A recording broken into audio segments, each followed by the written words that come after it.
विराजमान परम पूज्य स्वामी अरविंद बाबा के श्री चरणों में कोटि सह नमन। पूज्याति पूज्य मंचस्थ महात्मा गण के श्री चरणों में नमन। समवेत सम आदरणीय सज्जन वृंद, आदरणीय माताओं एवं भक्तिमती बहनों,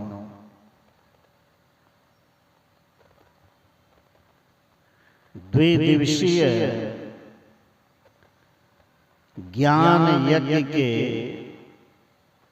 दूसरे दिन के प्रथम पाली के सत्संग में अभी हम सब सत्संग योग से वेद उपनिषद और संतों की वाणी को सुन रहे थे।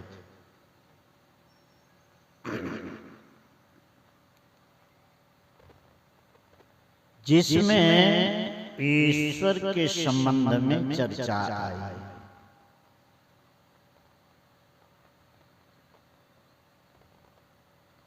भारतवर्ष में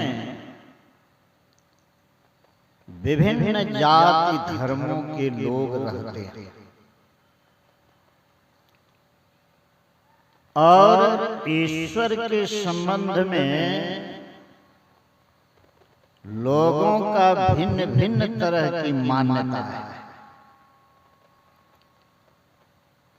कोई ईश्वर को मानते हैं, कोई नहीं भी मानते हैं। जो ईश्वर को मानते हैं, ईश्वर हैं, परमात्मा हैं, उनको आस्तिक कहते हैं। जो ईश्वर को नहीं मानते उसको नास्तिक कहते हैं। और ऐसे भी हैं जो ईश्वर को तो नहीं मानते लेकिन जीव के सत्ता को मानते हैं। इसके संबंध में गुरु महाराज कहे कि वह अर्धनास्तिक है। अर्धनास्तिक ईश्वर के ज्ञान के संबंध में दो तरह का ज्ञान है। एक परोक्ष ज्ञान, दूसरा अपरोक्ष ज्ञान।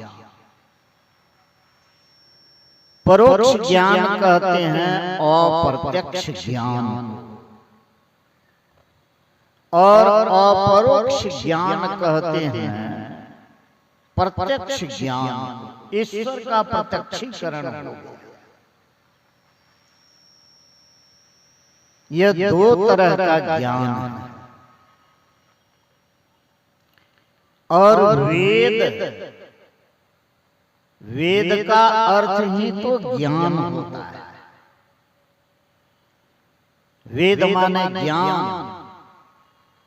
और वेदांत कहते हैं जहां ज्ञान का अंत है। परमात्मा का अपरोक्ष ज्ञान जब हो जाए तो ज्ञान का अंत, उसको वेदांत कहते हैं। और वेदांत दर्शन क्या है?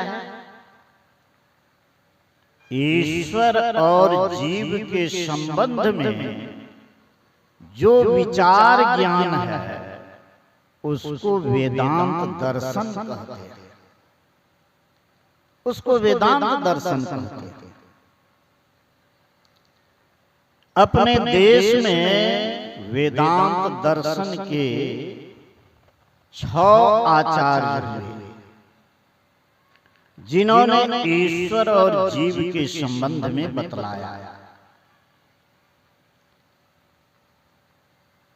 एक वे अद्वैत सिद्धांत को दिए, अद्वैतवाद। अद्वैत सिद्धांत के आचार्य मदाध्य शंकराचार्य जी हुए। उन्होंने कहा कि ईश्वर और जीव एक ही है।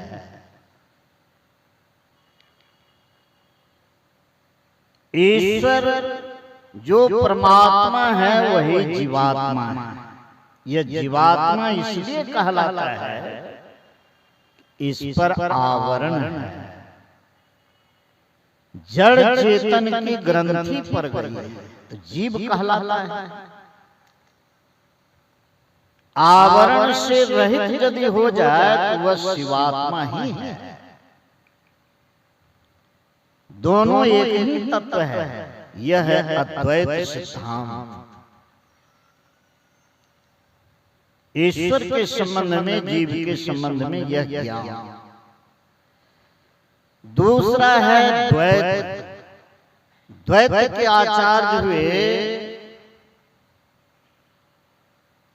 द्वैत के आचार्य हुए मध्वाचार्य, मध्वाचार्य जी महाराज। और द्वैत के बाद विशिष्टाद्वैत, इसके आचार्य श्री रामानुजाचार्य जी हुए। विशिष्टाद्वैत और शुद्धाद्वैत के आचार्य हुए वल्लभाचार्य। वल्लभाचार्य जी हुए। और द्वैताद्वैत, इसके आचार्य हुए निम्बकाचार्य। और त्रैतवाद, इसके आचार्य हुए स्वामी दयानंद सरस्वती जी महाराज। ईश्वर और जीव के संबंध में ये 6 आचार्य के ज्ञान है। और संत मत अद्वैत सिद्धांत पर आधारित है। जो जीव है, जो शिव है वही जीव है। गुरु महाराज की वाणी में है, जीवात्म प्रभु का अंश है, जस अंश नभ को देखिए। घट मठ प्रपंचन जब मिटाए, नहीं अंश कहना चाहिए।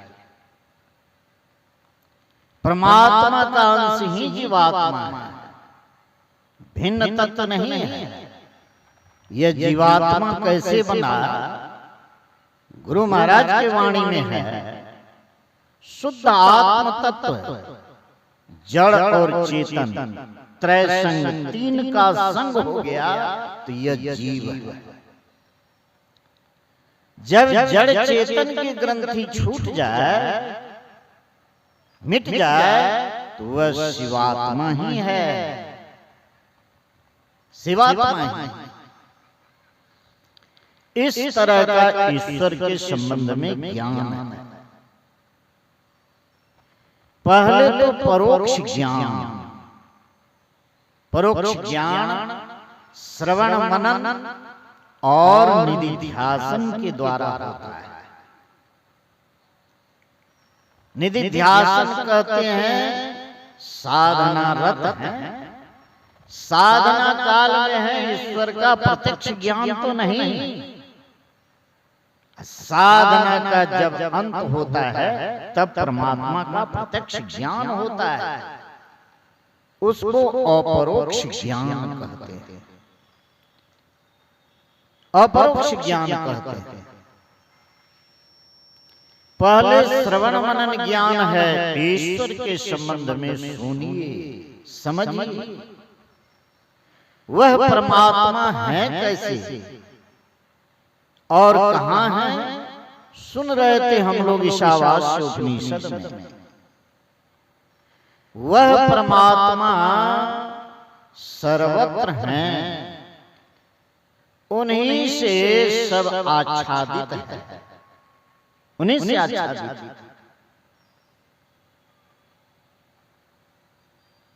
और जो भी हम लोग चराचर जगत को देखते हैं सब ईश्वरमय,